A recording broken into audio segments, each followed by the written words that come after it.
Good morning, everyone. Good morning. Good morning. So, being as nervous as I am, I'm going to have to keep my notes in front of me, or else I'm going to forget what I'm saying. So, just ignore the stand for me.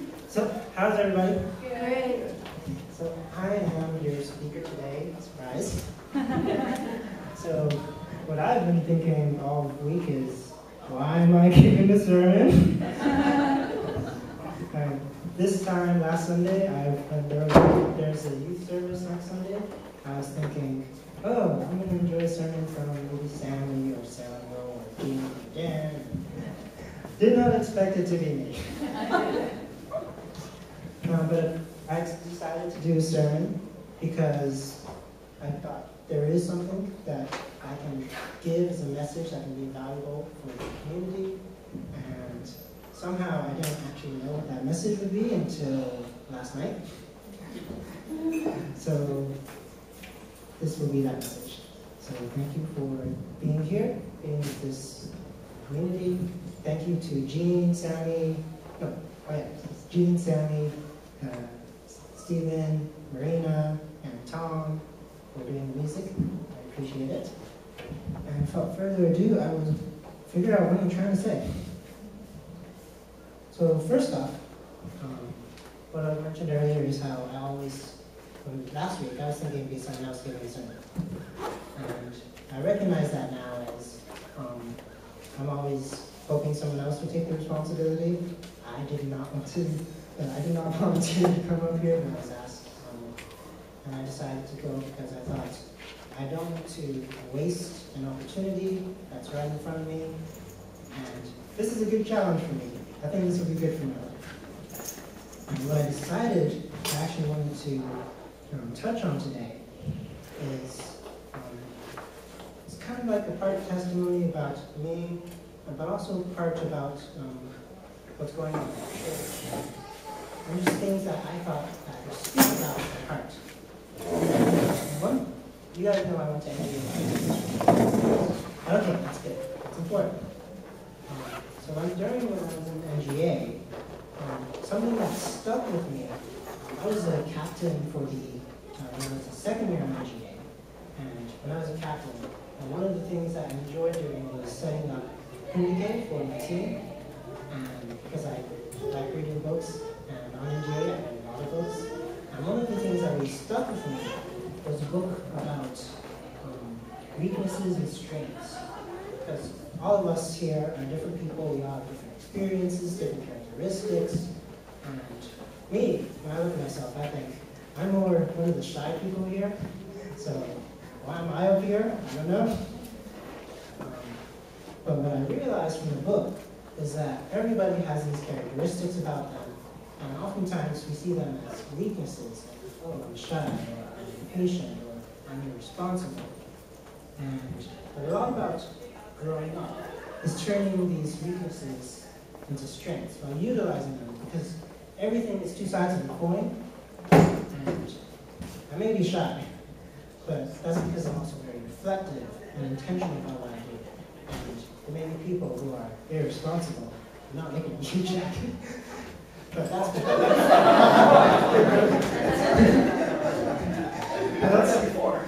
because you're the most adventurous one of us here. And then there's people who are sometimes impatient, but that's because they're committed to something, because they're passionate about something. So we have these characteristics about us that sometimes we see as weaknesses, but everything has a flip side of being a strength as well. And for me, one thing that I thought for a long time in my life was a strength was I'm a very self-conscious moral. Like I always try to do the right thing. Like in school, Mom and Papa never told me get straight A's in school, but I've always cared about school. And it's hard for me to understand people who don't care about school, who don't do homework. But the flip side of what I thought was a strength of having a high moral standard is that it's been my greatest hindrance in connecting with people. And that's because I have a strong self-righteous attitude oftentimes towards other people because of these high standards I have. So when I'm at school and I hear people talking about going drinking or parties or they only need to get a C in order to get a diploma. I often have a very self-righteous attitude, and when I look at these people, I'm not trying to connect to them. I'm just like, they're annoying, they're stupid, or I don't understand them. And that's been a really big hindrance in my life. And because of that, I'm always, well, not always, I'm not judging you right now, but I've had a frequency of judging a lot in my life. And even in my first year on MGA, there was this one French brother.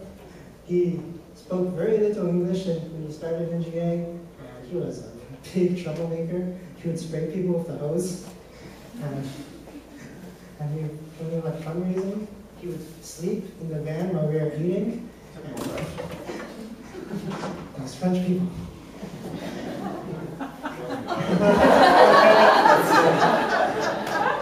Just like Chloe.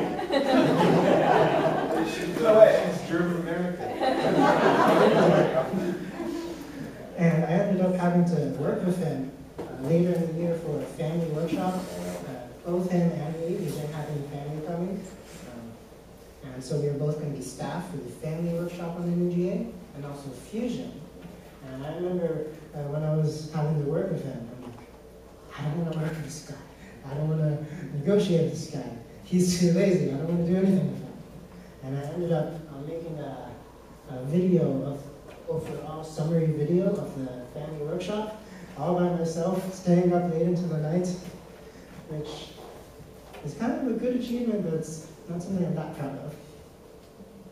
And it was right after that, for the Fusion workshop, that everything changed. Because for Fusion, for some reason I decided to volunteer to give a talk. And I didn't know what the talk would be, but once I did get it, it was about judgment. It was about people's hearts and how when we judge people, everything that we're judging people on is coming from ourselves. And after I gave that talk, I realized that all my, everything I was annoyed at with the French brother was coming from my own expectations of I have to have a high work ethic, have to always be working hard, and I can't just play around, which are all the things that he was doing. And once I recognized that, I had a total change of attitude. And now, he's my number 2 favorite person from MGA. Number 1 is Safer John.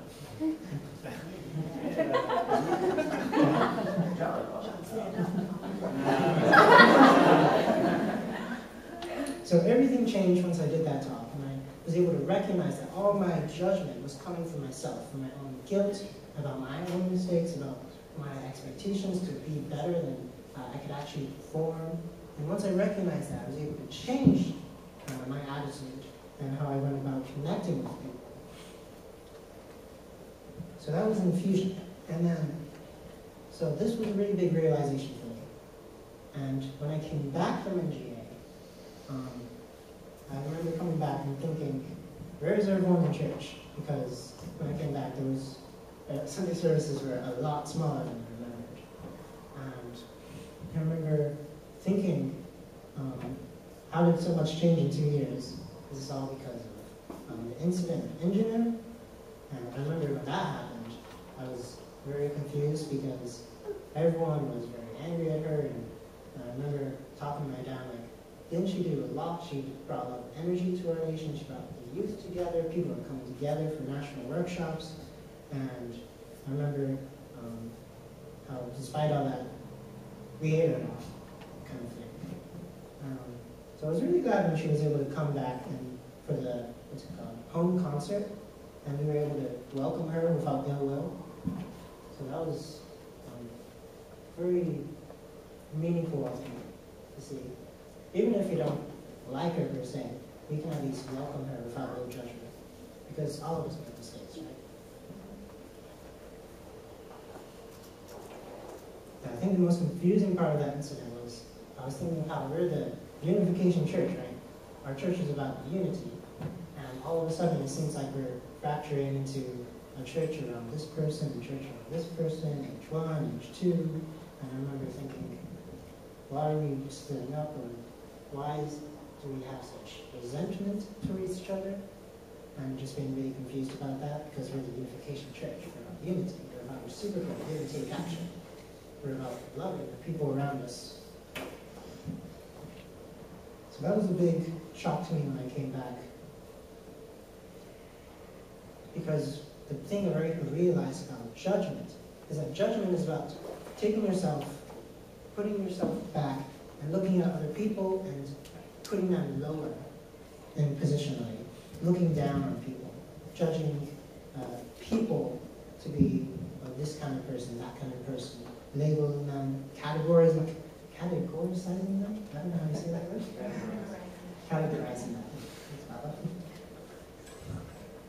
So that's what judgment is about. It's about making life easier by putting people into a box, deciding for yourself that based on these actions, this is the kind of person they are. And I thought that the special thing about churches, whether it's our church or Christianity or Buddhism, is that they recognize that everybody is meaningful, that every person's life is meaningful. In Christianity, it's recognizing that all of us are sinners and all of us are unworthy without the salvation of Jesus Christ. In our church, we're recognizing that all of us are divine sons and daughters of God, and that God cares about each and every one of us, whether they're the person in biscuit cooking biscuits or the bum on the street that's trying to come into church. That everybody is meaningful. And I'm not saying you should go out to them and invite them to your homes. And I'm talking about not lowering people with your self-righteous attitude, because that's what I've done about deciding that a person isn't worth making a relationship with or making a connection with because they're lower than me.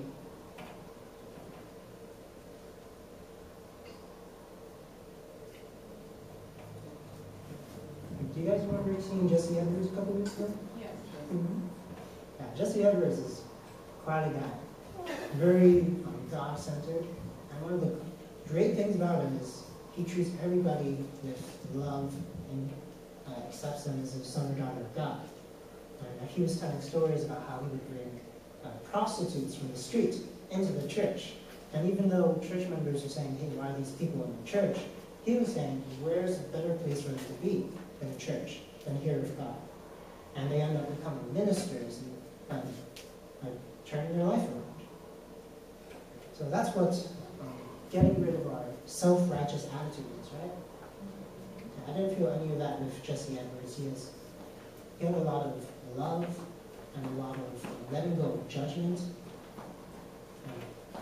So he's someone that's really epitomizes that kind of attitude.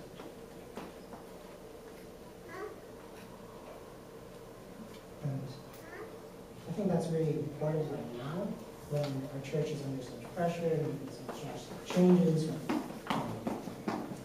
we have some big decisions to think of. Do we want to support H1? Do we want to support H2? Do we want to watch videos of engineering? I think it's very important to understand each other right now, because when the pressure is the highest like it is now, that's when it's the hardest to understand each other. That's when there's the most impatience and when commitments are clashing. And that's why I think right now is a very important time to be able to let go of our being in the right and really choosing to love the people around us. Amen, brother. Thank you, Jack. Hallelujah.